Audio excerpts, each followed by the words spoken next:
విశాఖలో తాగునీటి సమస్యపై వస్తున్న ఆందోళనలకు మంత్రి నారా లోకేష్ అయితే స్పందించడం జరిగింది. డేటా సెంటర్ల ఏర్పాటుతో విశాఖ ప్రజల తాగునీటికి ఎలాంటి ఇబ్బంది రానివ్వబోమని స్పష్టం చేశారు. విశాఖలో డేటా సెంటర్ల కోసం నీటిని ఎక్కడి నుంచి తీసుకొస్తారు? ఇప్పటికే నగరంలో తాగునీటి అవసరాలు, భవిష్యత్ అవసరాలపై ఆందోళన ఉన్న సమయంలో పరిశ్రమలకు నీటిని కేటాయించడం వల్ల ప్రజలకు ఇబ్బంది వస్తుందా అనే ప్రశ్నలు కొంతకాలంగా వినిపిస్తూ ఉన్నాయి. ఇదే అంశంపై వేద టీవీ తన కథనాల్లో ప్రస్తావించింది. ఈ వార్తలపై తాజాగా మంత్రి నారా లోకేష్ అసెంబ్లీలో స్పందించారు కూడా జరిగింది. విశాఖ ప్రజల తాగునీటి, సాగునీటి అవసరాలు తీరిన తర్వాతే డేటా సెంటర్లకు నీటిని కేటాయిస్తామని కూడా స్పష్టం చేయడం జరిగింది. ఆయన ప్రజల అవసరాలకు సంబంధించిన నీటిని డేటా సెంటర్లకు మళ్లించే ప్రసక్తే లేదని ఆయన తెలిపారు. డేటా సెంటర్లకు అవసరమైన నీటిని ప్రత్యేకంగా పారిశ్రామిక కేటాయింపుల ద్వారా సమకూర్చుతామని, ప్రజల తాగునీటికి ఎలాంటి ఇబ్బంది కలగకుండా చర్యలు తీసుకుంటామని మంత్రి హామీనిచ్చారు. అంతేకాదు డేటా సెంటర్ల కోసం ప్రత్యేక పైప్ లైన్ వ్యవస్థను ఏర్పాటు చేస్తామని వెల్లడించారు. అంటే విశాఖలో డేటా సెంటర్ల అభివృద్ధి ఒకవైపు కొనసాగుతూనే నగర ప్రజల తాగునీటి అవసరాలకు తొలి ప్రాధాన్యత ఉంటుందని కూడా ప్రభుత్వం చెబుతూ ఉంది.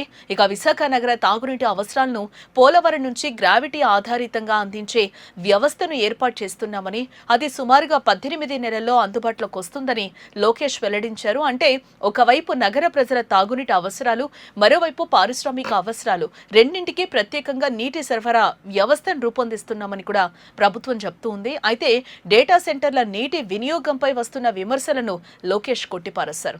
6.5 గిగావాట్ల డేటా సెంటర్ సామర్థ్యం పూర్తి స్థాయిలో అందుబాటులోకి వస్తే ప్రస్తుత కూలింగ్ టెక్నాలజీ ప్రకారం సుమారుగా 3 టీఎంసీల నీరు అవసరమవుతుందని చెప్పారు. భవిష్యత్తులో కొత్త కూలింగ్ టెక్నాలజీలతో ఈ నీటి వినియోగం మరింత తగ్గే అవకాశం ఉందని కూడా చెప్పారు. అయితే ప్రభుత్వం ఇస్తున్న ఈ హామీలు క్షేత్రస్థాయిలో ఎలా అమలవుతాయి? పోలవరం నీటి సరఫరా పూర్తయ్యే వరకు విశాఖ తాగునీటి అవసరాలను ఎలా నిర్వహిస్తారు?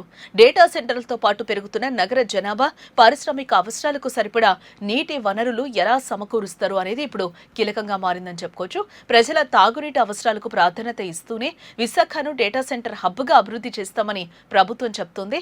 మరి ఈ హామీలు ఎంతవరకు కార్యరూపం దాలుస్తాయన్నది కూడా వేచి చూడాల్సిందే. ఇప్పుడు మీరు అన్నట్టు డేటా సెంటర్ విషయంకి వచ్చేగల ప్రధానంగా మేడం గారు ఒక 3-4 అంశాలపై చెప్పారు అధ్యక్ష. మొదటిది నీటి భద్రత గురించి చెప్పారు అధ్యక్ష. మళ్ళీ నేను అందరు గౌరవ సభ్యులందరూ చెప్తున్నాను, ఈరోజు గోదావరి నుంచి నార్మల్ ఇయర్ 5 years యావరేజ్గా తీసుకుంటే సుమారుగా 3000 టీఎంసీలు బే ఆఫ్ బెంగాల్లోకి వృధా అవుతుంది అధ్యక్ష. మనం పోలవరం పెట్టి ఆ నీటిని ఇంపౌండ్ చేసి ఆ నీరుని గ్రావిటీ ద్వారా విశాఖపట్నానికి తీసుకొస్తున్నాం. అది అందరికి తెలిసిన విషయమే.